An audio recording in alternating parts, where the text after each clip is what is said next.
and logistics sector. With this fast growing sector, it is expected that we shall add another 10 million, 1 crore more people we will add. We have 2.2 crore people already working. 1 more crore people we will add in the sector in the next 5 or 6 years. When there is such a plan, where the human resources for this sector, which is a specialized sector, come from? And that is why our university, Gati Shakti Vishwavidyalaya, was created by an act of parliament to create human resources that can help transform railways, civil aviation officers of Indian Air Force, Indian Army, Indian Navy in the logistics and supply chain management. We are also responsible officially to train all officers of Indian Railways who are recruited through the UPSC civil service exam or engineering service exam for their entire probation period and year after year for the service. So this is just one part of training. Skilling is one part. 21st century also has an important mandate, as Toffler always says. Elite traits of the 21st century. And he says elite traits of the 21st century are not those who cannot read or write. We already have that literacy. Elite traits of the 21st century are those, not those who cannot read or write, but those who cannot learn, unlearn, and relearn. And therefore, we have to focus on continuously upskilling and reskilling our people, the people who are working in the sector. It's very, very important paradigm for all of us to look at. When Indian Railways, for example, as I mentioned, so much is happening. When Indian Railways builds modern coaches, when Indian Railways, for example, salt is an important commodity. Without salt, we cannot live. We know salt is produced, majority of the salt is produced in Gujarat, but has to be used everywhere. Indian Railway is the primary carrier for carrying salt from one place to other. For carrying salt, we need wagons, which are non-corrosive in nature. And therefore, we are constantly looking for those materials. We are looking for polymers. We are looking for hydrogen, as I mentioned, in terms of hydrogen-powered trains that we are going to run. Therefore, CIPET and Gati Shakti Vishwavidyalaya has much in common. On one side, you look at developing sustainable technologies. On other side, we are the consumers of that sustainable technologies to move the vehicle and then move the wheels. And therefore, during the course of this event, I'm very happy with the proactive initiatives by the Director General, Professor Sisi Sinha. We are going to sign an agreement between both the institutions.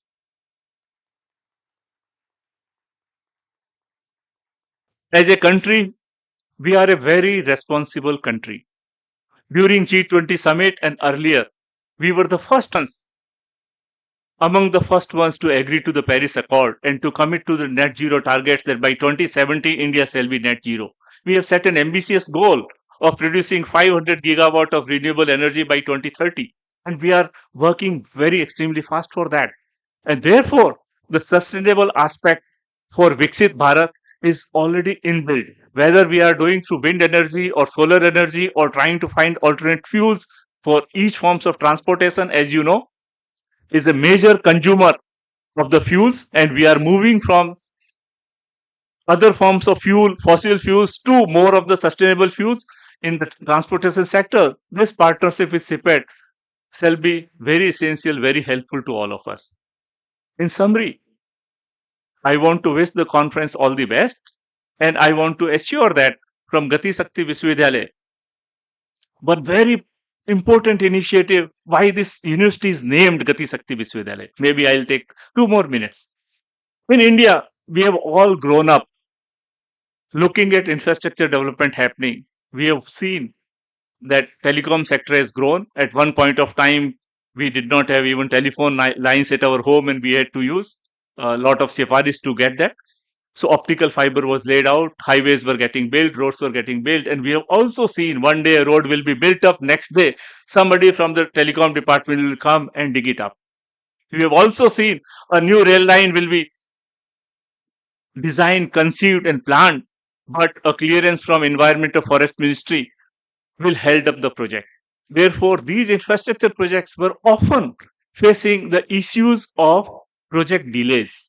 And because of these delays, there was cost overruns. In both cases, we, the taxpayers, the people who are sitting in the room, the people, honest taxpayers of the country suffered because we paid more for the same facility that was being built because cost overrun, and we were denied of the service that we were supposed to access earlier because the project was delayed. In order to build synergy between different infrastructure ministries that they work together, on 13th of October 2021, Honorable PM launched what is called as PM Gati Shakti National Master Plan. Every single infrastructure ministry today have to first obtain this is a technology enabled tool currently with the Ministry of Commerce and Industry. They are the owner of that. That is, every new infrastructure now being planned in India, which is of the size of 500 crore or more above, has to first seek a consent of all the related ministries before work can begin. This plan is of the size of 1.2 trillion US dollars, 110 lakh crore. That is roughly 30% of our current GDP. This is the single biggest national master plan after our independence. Today, all the ministries are using it, and there has been projects more than 15 lakh crore that have been now approved using this tool. We are responsible for education based on this tool to all the civil services officers across India from the district level to all levels. And for this, we have already announced a 15-hour course, which was launched by Honorable Minister C. Piyush Goyal ji on the 3rd of January this year. This is a very, very important paradigm for all of us to understand. In summary, if I had to use, forget about technology, forget one thing, what is this tool? This tool is about building synergies, building coordination between ourselves. And we believe that one of the paths for Viksit Bharat is how do we build synergies so that our energies are directed in a reinforced manner, in a single manner to make Viksit Bharat. And therefore, I believe this partnership with CIPET and Gati Shakti Vishwavidyalaya is that of building synergies for whole of India. And I believe together we shall achieve great results. Thank you so much. And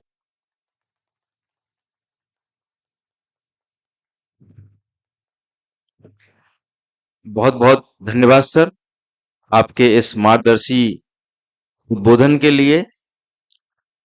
हमारा ऐसा विचार था उस समय की जो MOU वाली बात है इसको हम एज अ सरप्राइज लेकर के आएंगे, लेकिन सर ने आप सभी के बीच देश के दो प्रमुख संस्थान, एक जो पूरे देश की अर्थव्यवस्था की रीढ़ माना जाता है और दूसरा जिसकी एक्सपर्टीज, जिसकी विशेषज्ञता जिस उत्पाद में है, जिसे हम प्लास्टिक कहते हैं, उसके बिना अपने जीवन के कुछ क्षण भी सोच पाना संभव नहीं लगता है।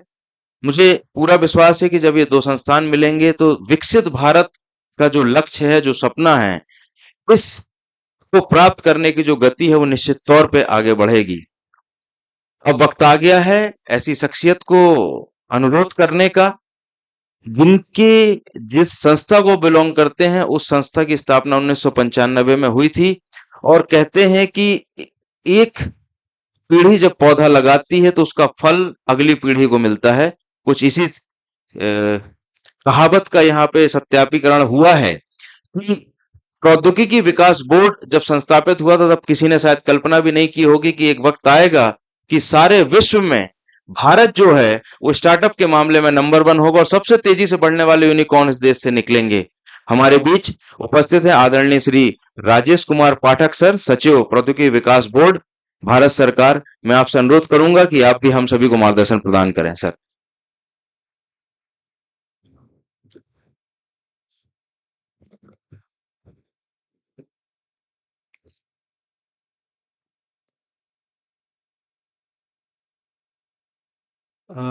धन्यवाद।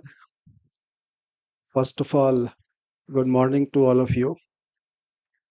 आज के इस कॉन्फ्रेंस में जो हमारे चीफ गेस्ट माननीय Nadda ji, guest of honour माननीय मंच पे उपस्थित हमारे, इनफैक्ट जब ऐसे किसी प्रोग्राम में जाना होता है तो लगता है कि मैं वहाँ पे जाके क्या करूँगा और क्या बोलूँगा, बट एक उसका प्लस पॉइंट है जब आपके साथ इतने अजमेर शख्सियत मौजूद हो तो आपको उनसे सीखने को बहुत मिलता है।